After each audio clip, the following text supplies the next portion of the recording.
Buenas tardes. Vamos a continuar con lo que es el ambiente de control. El ambiente de control, como habíamos mencionado, consiste en el establecimiento de un entorno que estimule e influencie la actividad del personal con respecto al control de sus actividades. Es en esencia el principal elemento sobre el que se sustenta o se actúan los componentes e indispensable a su vez para la realización de los propios objetivos de control. Entonces habíamos mencionado de que el ambiente de control está influenciado a través de la disciplina, la estructura, sobre lo cual el control o estas partes que hemos mencionado o estas actividades inducen o hacen o inciden de una manera como se estructuran las actividades del negocio. Es decir, cómo nosotros vamos a estructurar todo el aparataje operativo de la empresa. Es decir, si nos vamos por el lado contable, cómo vamos a estructurar las actividades del departamento de producción, cómo vamos a estructurar las actividades de la bodega, cómo vamos a estructurar el departamento de contabilidad. Es decir, estructurar de manera completa todas las operaciones de la entidad. ¿Por qué? Porque todas se interrelacionan unas con otras.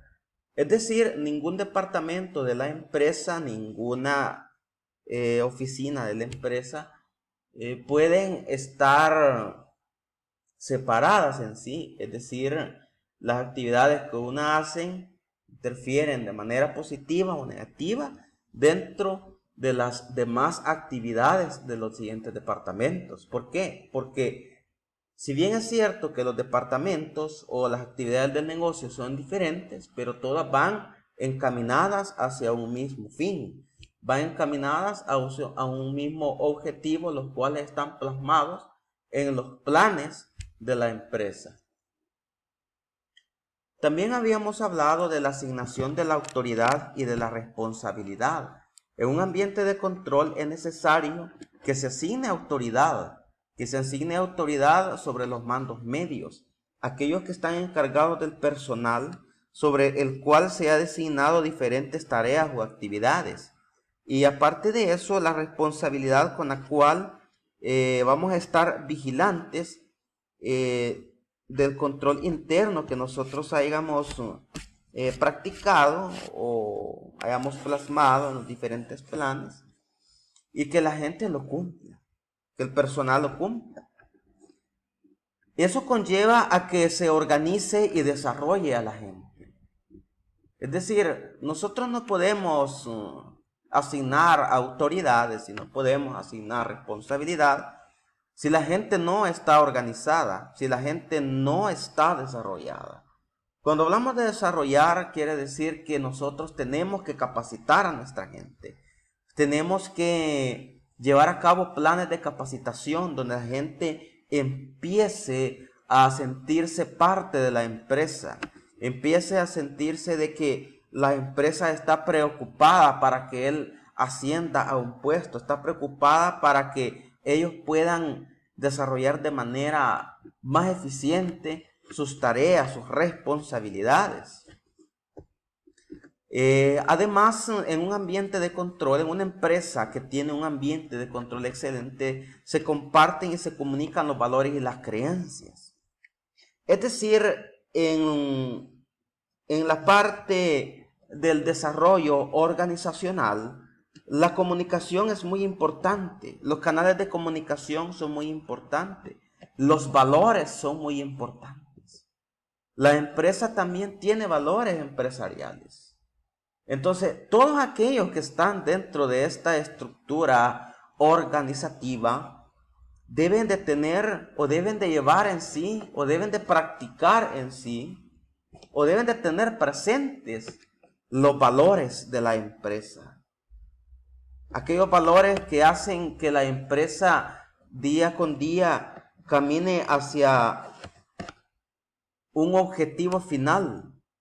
Que todos los que están en la estructura organizativa puedan comprender y apegarse a esos valores. Y además dice las creencias.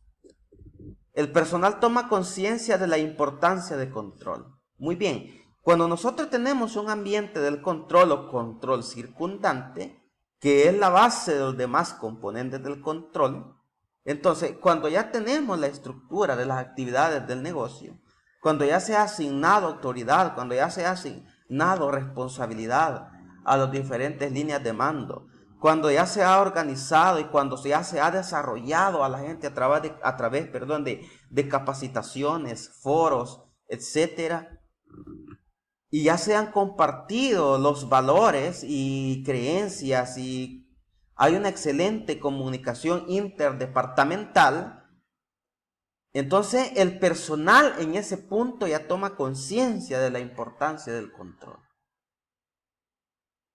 ¿Por qué? Porque la gente ya está conocedora de lo que se pretende dentro de la empresa.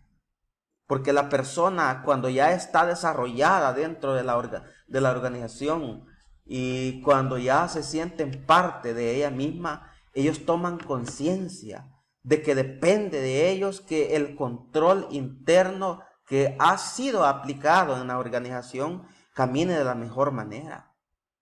Es decir, ellos procuran y participan para que el control interno aplicado a las diferentes áreas de la empresa o a las diferentes actividades sea evaluado de una manera que sea satisfactoria para cada uno de ellos. Y si no es así, y si hay desviaciones, pues este tipo de gente ya está consciente de que tienen que mejorar y tienen que superar ese tipo de observaciones que hubieron. Por ahí tenemos la integridad y los valores éticos. La integridad y los valores éticos tienen como propósito establecer los valores éticos y de conducta que se espera de todos los miembros de la organización durante el desempeño de sus actividades, ya que la efectividad del control depende de la integridad y valores del personal que lo diseña y le da seguimiento. Es decir, cuando usted está dentro de la empresa fungiendo un cargo de contralor o auditor interno, pues debe de ser una persona con integridad y valores éticos. Porque los valores éticos son los que nos rigen a nosotros como profesionales. La ética, la integridad. Entonces la empresa espera de los miembros de la organización este tipo de valores. Y que durante el desempeño de sus actividades, la independencia dentro del diseño del control interno es necesaria por parte de los profesionales.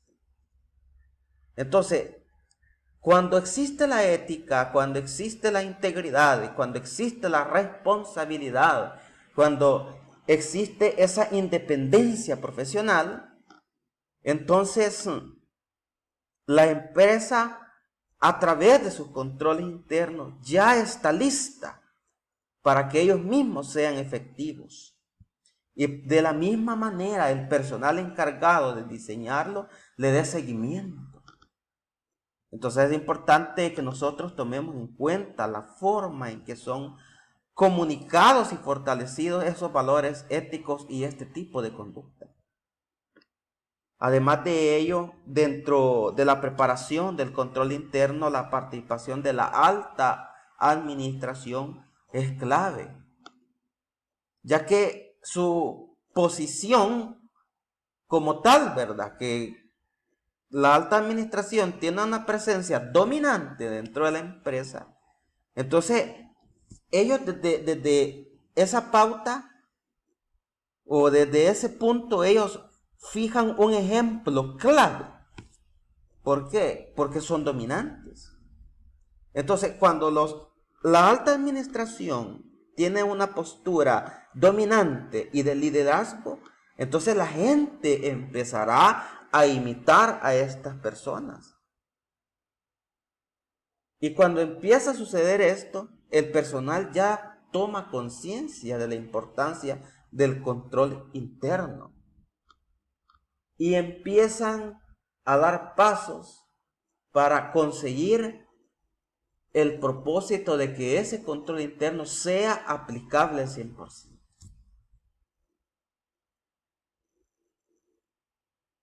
Debe tenerse cuidado con aquellos factores que pueden inducir a conductas adversas a los valores éticos, como pueden ser controles débiles o inexistencia de ellos. Muy bien, como lo dice el texto, que nosotros como profesionales debemos de tener cuidado con aquellos factores que inducen a conductas adversas a los valores éticos, como son los controles débiles o la inexistencia de ellos. Bueno, una conducta adversa a los valores éticos pueden ser los robos. Porque cuando existen controles débiles o inexistencia de ellos dentro de la empresa, hay personas que no tienen valores éticos. Y sobre ello recae el pensamiento, o otros los hacen o los inducen a conductas que no están apegadas a lo que la empresa demanda de sus colaboradores. Es decir, la mayoría de fraudes dentro de las empresas, robos, extravío de los bienes de la empresa, etc., se dan a causa de los controles débiles o inexistencia de ellos. Entonces, la administración de la empresa, los auditores internos, los auditores externos, deben de estar conscientes de que en determinado momento pueden existir este tipo de conductas cuando no hay existencia de controles, cuando ellos no han podido definir e incorporar a la empresa estos controles que son necesarios. Entonces, ahí podemos ver que existe una debilidad de la auditoría, una debilidad de la alta gerencia. Cuando son incapaces de poder definir o de crear, de incorporar a la empresa y de darle seguimiento a un excelente control interno que haga que la empresa no pierda. Entonces, por aquí tenemos un concepto que se habla de competencia. Y son los conocimientos y habilidades que debe de poseer el personal para cumplir adecuadamente sus tareas. El personal debe ser idóneo dentro de la empresa, porque son personas que estarán dentro de un ambiente de control y van a estar apegándose siempre a las políticas de control interno. La junta directiva, consejo de administración o comité de auditoría, debido a que estos órganos fijan los criterios que perfilan el ambiente de control, es determinante que sus miembros cuenten con experiencia, dedicación y compromiso necesarios para la toma de acciones adecuadas y interactúen con los auditores internos y externos. Es decir, la junta directiva, como son órganos de poder, deben de fijar los criterios que perfilen el ambiente de control. Entonces, es determinante que los miembros de estos organismos, de las entidades, cuenten con experiencia, cuenten con dedicación y compromiso necesarios para que ellos puedan tomar también adecuadas acciones y también que interactúen con los auditores internos y externos. Pero hoy vemos casos que dentro de la junta directiva, consejo de administración y comité de auditoría, comité de auditoría quizás no, quizás junta directiva, consejo de administración, o bien sí, en comité de auditoría, sí, porque debe de haber un miembro de junta directiva en el comité de auditoría. Pero en estos organismos de repente vemos gente que no saben pero ni siquiera de contabilidad, no saben nada. Entonces, ¿cómo es posible de que en un organismo de alto nivel de decisión dentro de las entidades podamos estar viendo gente de que, no estoy menospreciando a nadie, ¿verdad? Pero estamos viendo gente que no tiene pero ni bachillerato? Entonces, ¿de qué manera van a poder